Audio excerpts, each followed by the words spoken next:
दिल्ली वालों के लिए एक नई मुसीबत आ गई है। एक तरफ जहां AQI पहले से 360 पार है, वहीं अब इथोपिया से उड़ता हुआ ज्वालामुखी की राख का बादल भी दिल्ली के आसमान पर पहुंच गया है। ये राख इथोपिया के हाईली गुब्बी ज्वालामुखी से आई है और 12,000 साल बाद पहली बार ये ज्वालामुखी फटा है। सवाल ये है कि क्या ये राख दिल्ली वालों की सेहत के लिए खतरनाक है? अस्थमा और सांस के मरीजों को क्या सावधानी बरतनी चाहिए और कौन सा मास्क पहनना सही रहेगा? आइए समझते हैं। सबसे पहले जानते हैं कि ये राख क्या है और कहां से आई है। इथोपिया का हाईली गुब्बी ज्वालामुखी रविवार को 12,000 साल बाद फटा। इस विस्फोट से 15 किलोमीटर ऊंचाई तक राख और सल्फर डाइऑक्साइड का गुबार आसमान में फैल गया। ये गुबार 100 से 120 किलोमीटर प्रति घंटे की रफ्तार से उड़ता हुआ लाल सागर, अरब सागर और फिर भारत तक आ पहुंचा। सोमवार रात करीब 11 बजे ये राख दिल्ली के आसमान पर पहुंची। अब सवाल यह है कि क्या इससे दिल्ली की हवा और खराब होगी? तो अच्छी खबर यह है कि फिलहाल बड़ा खतरा नहीं है।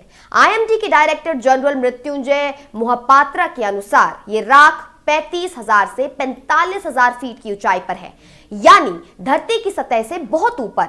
इसलिए AQI पर इसका बड़ा असर नहीं पड़ेगा। हालांकि कुछ जगहों पर PM 2.5 और SO2 में मामूली उछाल देखा गया है। मौसम विभाग के अनुसार ये राख शाम 7:30 बजे तक भारत से बाहर निकल जाएगी और चीन की तरफ बढ़ जाएगी। लेकिन इसका मतलब ये नहीं है कि आप बेफिक्र हो जाएं। दिल्ली की हवा पहले से ही जहरीली है। AQI 360 के पार है, जो बहुत खराब की श्रेणी में आता है।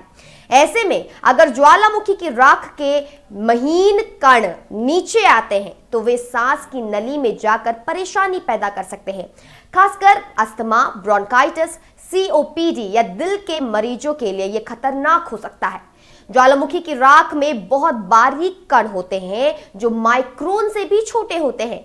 ये कण सांस लेने पर फेफड़ों में गहराई तक जा सकते हैं। इससे खांसी, गले में खराश, सीने में जकड़न और सांस लेने में तकलीफ हो सकती है। अस्थमा के मरीजों में इससे अटैक भी ट्रिगर हो सकता है। तो अब सवाल आता है कि कैसे बचें और कौन सा मास्क पहने।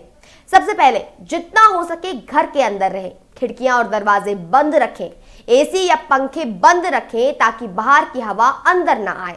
अगर बाहर जाना जरूरी है तो साधारण कपड़े का मास्क या सर्जिकल मास्क काम नहीं करेगा। आपको N95 या उससे ऊंची क्वालिटी का मास्क चाहिए। N95 मास्क 95% तक बारीक कणों को रोक सकता है। ये ज्वालामुखी की राख और दिल्ली के प्रदूषण दोनों से बचाव में कारगर है। अगर N95 नहीं मिले तो FFP2 या FFP3 मास्क भी आप इस्तेमाल कर सकते हैं। ध्यान रहे कि मास्क चेहरे पर अच्छी तरह फिट होना चाहिए। नाक और थोड़ी के पास से जो हवा है वो घुसनी नहीं चाहिए। अस्थमा और सांस के मरीजों के लिए खास सलाह है, अपनी दवाइयां और इनहेलर हमेशा अपने पास रखें। अगर सांस लेने में तकलीफ हो, खांसी बढ़े या सीने में जकड़न महसूस हो तो तुरंत डॉक्टर से संपर्क करें। बाहर बिल्कुल न जाएं और अगर जाना जरूरी है तो N95 मास्क जरूर पहने। घर के अंदर भी कुछ सावधानियां बरतें। AC के फिल्टर साफ करें या बदल दें। अगर एयर प्यूरिफायर है तो चालू रखें उसे। HEPA फिल्टर वाला जो एयर प्यूरिफायर है वो सबसे ज्यादा अच्छा है। पानी में अगर राख दिखे तो बोतल बंद पानी पिएं। तो कुल मिलाकर फिलहाल घबराने की जरूरत नहीं है, क्योंकि ज्वालामुखी की राख ऊपरी वायुमंडल में है और जल्द ही भारत से बाहर निकल जाएगी। लेकिन दिल्ली की हवा पहले से ही खराब है, इसलिए सावधान रहना जरूरी है। N95 मास्क पहने, घर के अंदर रहें और अगर आप अस्थमा या सांस लेने के मरीज हैं तो अतिरिक्त सतर्क रहें। आपकी सेहत आपके हाथों में है।